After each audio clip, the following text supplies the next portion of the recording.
Hello everybody, welcome back to the channel. JustusRStone here. Today I am talking about the manga volume number 1 of Taboo Tattoo.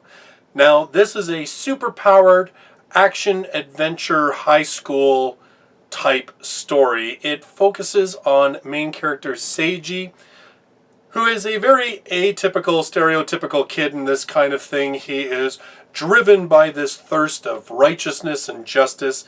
There's a bit of a backstory about how his dad was a cop, and this kind of, has inspired Seiji to become strong so that he can follow in his father's footsteps and yet not fall victim to whatever happened to his dad. We find out his dad has died, but we don't know how or why.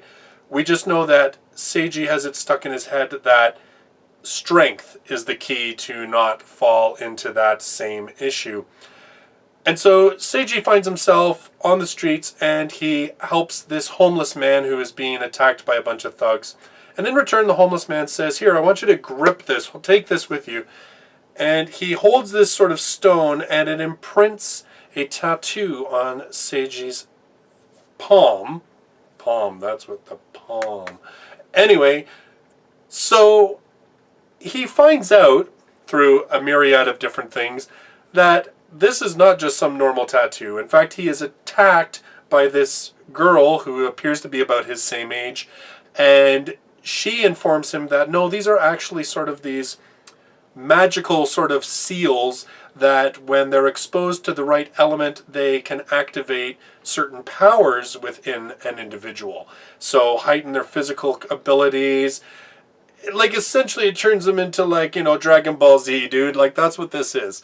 And about the main setup of the story is that it takes place in a world where there is this fictional kingdom.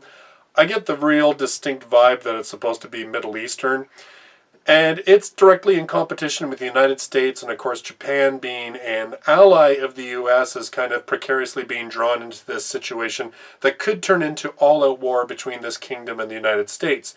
And the United States has been trying to use these tattoos, these sort of super-powered soldiers, to tip the balance of power. Now, of course, the kingdom has them too, or else, hey, who's going to be the bad guy, right? And so Seiji finds himself drawn into this conflict where his only option really is to fight these other users who have these tattoos, to try to defeat them so that they can try and prevent all-out global warfare.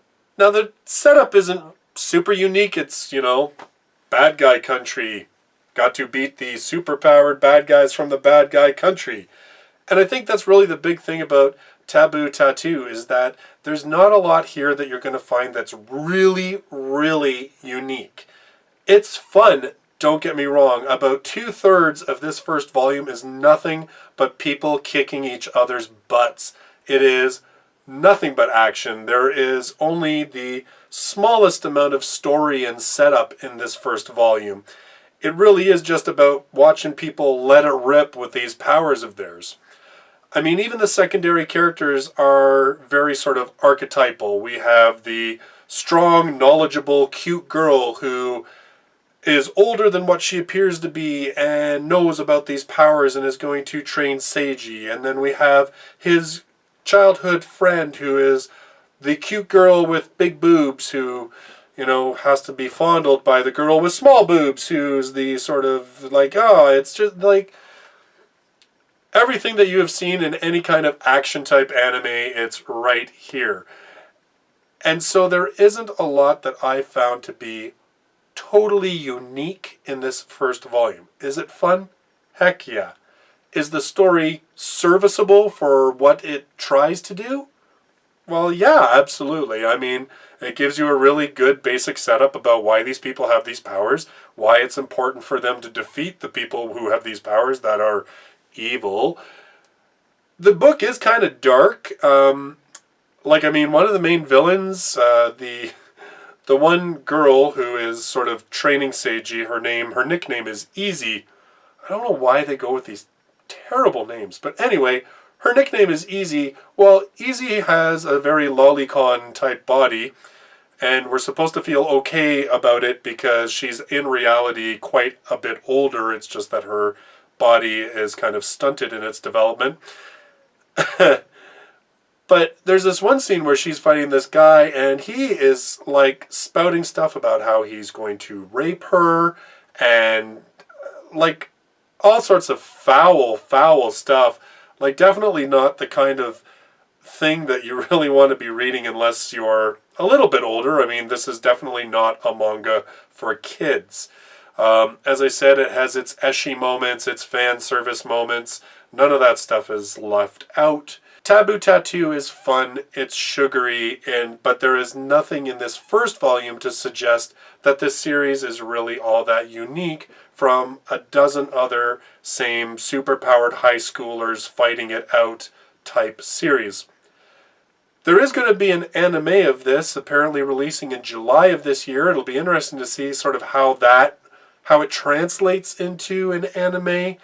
I'm pretty sure it'll be pretty awesome because, like I said, the whole thing is nothing but ass-kicking for almost the entire story. So if you're looking for that kind of a thing where I'm sure big battles will last for at least a full episode or two, I think it'll really deliver on that end of things. But if you're looking for a really deep and interesting story, this is not the place for you. This is purely fluffy, purely fun, and purely all about action. At least that's what the first volume says to me. There are at least 9 volumes that have been released in Japan. This one is being released in English and by Yen Press. That's the version that I've picked up and that I read. So there is still a lot more story to go, so I don't know how it progresses from here. If you've read more, maybe tell me whether the story gets a little bit more in-depth or interesting, or whether it really is just, let's find new people to kick their butts. So those are my thoughts on Taboo Tattoo. Next week I will be back with my ongoing series of discussion videos of Pandora Hearts. It'll be volume number 5. And then the week after that I will be doing another volume 1 review. So I do a volume 1 review every other week, and the weeks in between are dedicated to Pandora Hearts. And of course, don't forget that I have my light novel reviews that are coming up every Saturday. This week is going to be Kagero Days, volume number 3. And I'm kind of fingers crossing, hoping that the week after that will be the irregular at Magic High School, if it comes in time. So thanks very much for watching the video. I hope you liked it. Give it a thumbs up if you did. Leave some comments down below. Subscribe to the channel so you can watch all my future manga reviews as well as my light novel reviews. Thanks very much for watching. I'll see you in the next video. Until then, bye-bye for now.